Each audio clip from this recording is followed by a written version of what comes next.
नमस्कार, मैं हूं Amod Shrivastava. Amazing thought, amazing message, amazing information की दिशा में आज एक कदम और आगे। आज के इस कहानी का शीर्षक है उपदेश। आपको ये मेरा वीडियो अच्छा लगे तो लाइक करें, शेयर करें और लाल बटन दबाकर सब्सक्राइब अवश्य करें। साथ ही बेल आइकन दबाना बिल्कुल ना भूलें। आज की इस कहानी का शीर्षक उपदेश। किसी नगर में एक बूढ़ा चोर रहा करता था। 16 वर्षीय उसका एक लड़का भी था। चोर जब ज्यादा बूढ़ा हो गया तो अपने बेटे को चोरी की विद्या सिखाने लगा। कुछ ही दिनों में वह लड़का चोरी विद्या में पूर्ण रूप से निपुण हो गया। दोनों बाप बेटा आराम से जीवन व्यतीत करने लगे। एक दिन चोर ने अपने बेटे से कहा कि देखो बेटा, साधु संतों की बात कभी नहीं सुननी चाहिए। अगर कहीं कोई महात्मा उपदेश देता हो तो अपने कानों में उंगली डालकर वहां से भाग ही जाना। बच्चे ने कहा, हां बापू, समझ गया।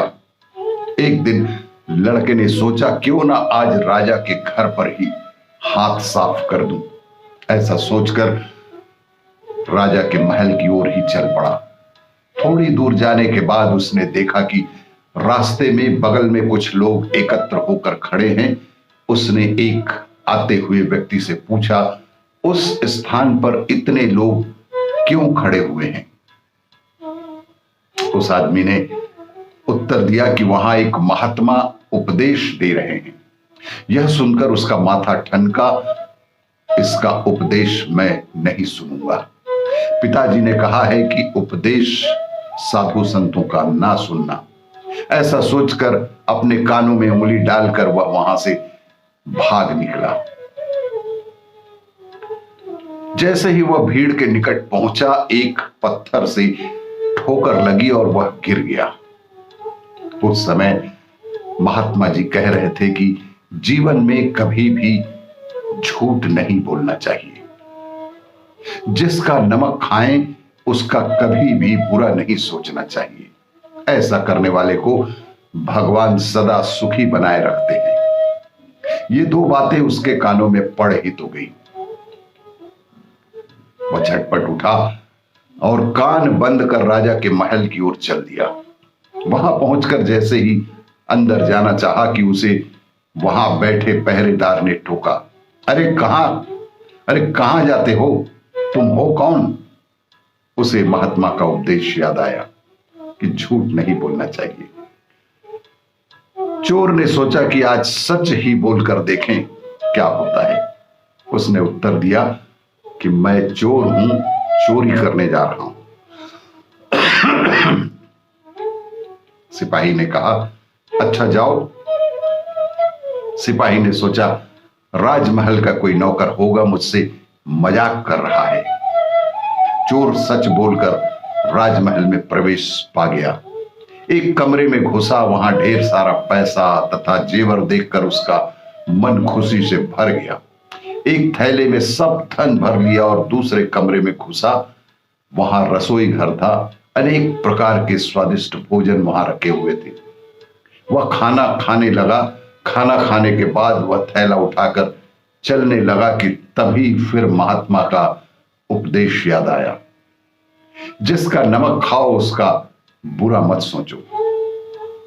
उसने अपने मन में कहा कि खाना तो खाया है, उसमें नमक भी था, इसका बुरा नहीं सोचना चाहिए। इतना सोचकर थैला वहीं रखकर वह वापस चल पड़ा। पहरेदार ने पहले की तरह फिर पूछा कि क्या हुआ, चोरी क्यों नहीं की? उसने कहा, देखिए, जिसका नमक खाया है उसका बुरा नहीं सोचना चाहिए। मैंने राजा का नमक खाया है, इसलिए चोरी का माल नहीं लाया, वहीं रसोई घर में छोड़कर आ गया हूं। इतना कहकर वो वहां से चल पड़ा। उधर रसोइये ने शोर मचाया कि पकड़ो पकड़ो, चोर भागा जा रहा है। पहरेदार ने चोर को पकड़कर दरबार में उपस्थित किया। दरबार में राजा के पूछने पर उसने बताया कि एक महात्मा के द्वारा दिए गए उपदेश के मुताबिक मैंने पहरेदार के पूछने पर अपने को चोर बताया, क्योंकि मैं चोरी करने आया था। आपका धन चुराया, लेकिन आपका खाना भी तो खाया था और उस खाने में नमक मिला था, इसलिए आपके प्रति बुरा व्यवहार मैं नहीं कर सकता था और धन को वहीं छोड़कर मैं भाग गया। उसके उत्तर पर राजा बेहद खुश हुए और उसे अपने दरबार में नौकरी ही दे दी। वह 2-4 दिन घर नहीं गया तो उसके पिता को चिंता हुई कि बेटा कहीं पकड़ लिया गया हो, लेकिन 4 दिन बाद लड़का आया तो बाप बेहद अचंभित रह गया।